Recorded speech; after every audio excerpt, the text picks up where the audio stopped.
कसे आहे सर्वजण मजेतच असाल अशी अपेक्षा करते आणि तुमचं स्वागत करते माझ्या मालिनी लाईफस्टाईल या यूट्यूब चॅनलवर. तर आज आपण बनवणार आहोत टमाट्याची चटणी, जरा वेगळ्या प्रकारची भाजी. कारण नेहमी नेहमी तीच भाजी खाऊन ना खरंच घरचे आपले कंटाळतात. म्हटलं चला आज काहीतरी वेगळंच बनवूया. चला आता आपण घ्यायची आहे आपल्याला कढई कुठे ठेवून टमाटे वगैरे घेऊन आपल्याला लगेच ते बनवायचं आहे.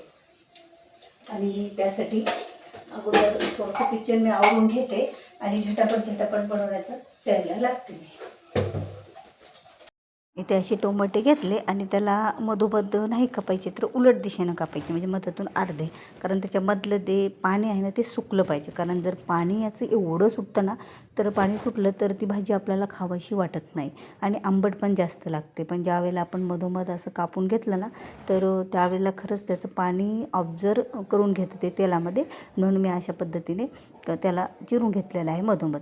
आता त्यानंतर म्हटलं चला आता आपण नाही का 4-5 लसणाच्या शाबीत पाकळ्या पण आपल्याला टाकायच्या आहेत. त्यामुळे त्या पाकळ्या पण मी सोलून घेतल्या. आणि जास्त पाकळ्या जर झाल्या तर गरमी पण लसणामुळे खूप खरंच वाढते. त्यामुळे थोड्याशा पाकळ्या अशा मी सोलून घेतल्या. त्यानंतर मिरच्या पण त्यामध्ये हिरव्या थोड्या टाकल्या चवीसाठी.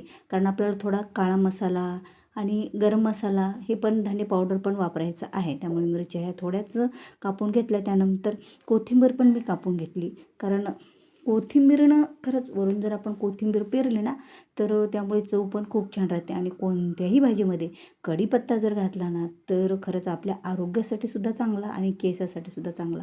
मी तर सुक्की भाजी जरी असली ना तरीही त्यामध्ये कढीपत्ता हा नक्कीच टाकत असते. आता इथे तेल गरम करायला ठेवलेलं आहे. त्यामध्ये मी मोहऱ्या आणि जिरे घालून घेतले. मोहऱ्या जिरे तडतडले की त्यामध्ये आपल्याला जे टोमॅटोच्या फोडी आहेत त्यामध्ये त्या टाकून दिल्या. आणि नंतर त्या टोमॅटोच्या फोडी अशा टाकल्याच्या नंतर एक साईड भाजून घेतल्या. नंतर त्याला उलथं म्हणजे त्याला पालथं करून घेतलं की आता या साईडलासुद्धा आपल्याला दुसऱ्या साईडलासुद्धा त्या भाजून घ्यायच्या आहेत.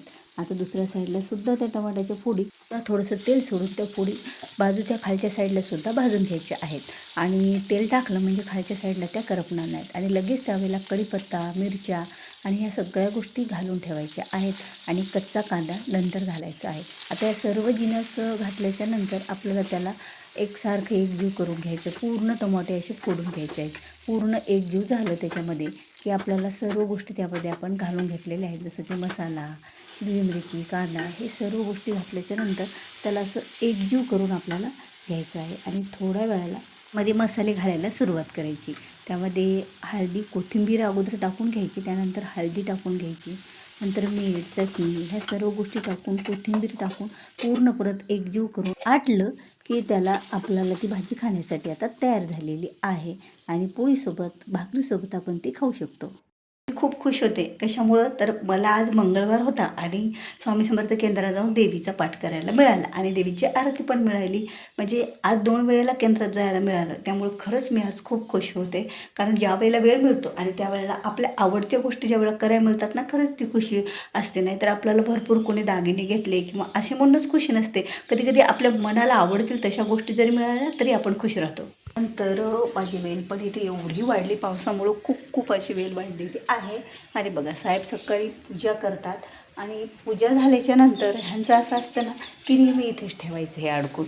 आणि याला घडी वगैरे तर मारायचीच नाही का तर थोडे ओले वगैरे हात लागतात आणि त्याचा वास येईल. पावसाळा दिवस आहे म्हणून हे असं टाकायचं. पण असं ह्या झाडाच्या बाजूला टाकलं तर व्यवस्थित वाटेल का? वाटणार नाही. हे देवाचा कपडा पण असंच सोडून टाकलेला आहे. आणि इथे बघा मी इथे काय ठेवलेलं आहे की आम्ही माहेरच्या देवीला गेलो होतो आणि तेव्हा ती पट्टी तिथे जय माता तिची बांधलेली तर ती मी इथे अशी ठेवलेली आहे.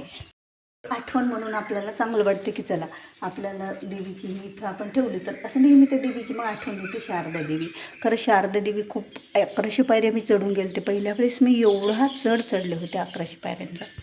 हे बघा आमचे पोपट दादा हे आणलेले आहेत. तर मी याला नाही का इथे झाडावर ठेवते. असं वाटतं की हे फुलं वगैरे काहीतरी खात आहेत. हे पोपट लाकडाचं आहे बरं का. आणि छान मला वाटते इथं वेलीच्या बाजूला त्याला ठेवायला. म्हणून मी इथं नेहमी त्याला पोपटाला हे इथंच ठेवून देत असते. होते मी म्हटलं चला याला पण घडी घालून घेऊया आणि आपला पसारा पूर्ण आवरून घेऊया. कारण नेहमी त्याच गोष्टी करायच्या म्हटलं तर घरातला वेळ कधी जातो हे आपल्याला कळतच नाही. म्हणून तर कधी कधी आपल्याला असं वाटतं की घर हे व्यवस्थित टापटीप जागच्या जागेवर पसारा राहावा, पण सगळं एकटीलाच मॅनेज करायचं म्हटलं तर काही होतच नाही बघा, की कसं करावं काय नाही.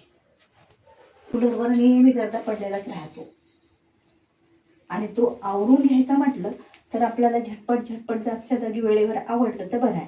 नाहीतर तो पसारा सगळीकडे असा पडलेला राहतो, पूर्ण पसारा असा पडलेला आहे. तो जर घड्या करून नाही ठेवला तर बघा त्या कूलरचा उपयोग हवा घेण्याऐवजी जर आपण असा घेतला तर कसं बरं होईल. कूलरवर एवढं काही बरंच सामान असं ठेवलेलं आहे. आता एक किती दिवसाचा काहीतरी नेट आहे आणि ही नेट पण इथंच बाजूला ठेवलेली आहे. याला पण आपण टाकून देऊया. श्री त्र्यंबकेश्वर महाराज की जय, गंगा गोदावरी माता की जय, सद्गुरु परम पूज्य मोरे दादा की जय, श्री स्वामी समर्थ गुरु माऊली की जय. उद्योस्तु श्री महाकाली महालक्ष्मी महासरस्वती राजराजेश्वरी आई साहेब. श्री अंबा माता की जय, श्री अंबा माता की जय, श्री अंबा माता की जय, भारत माता की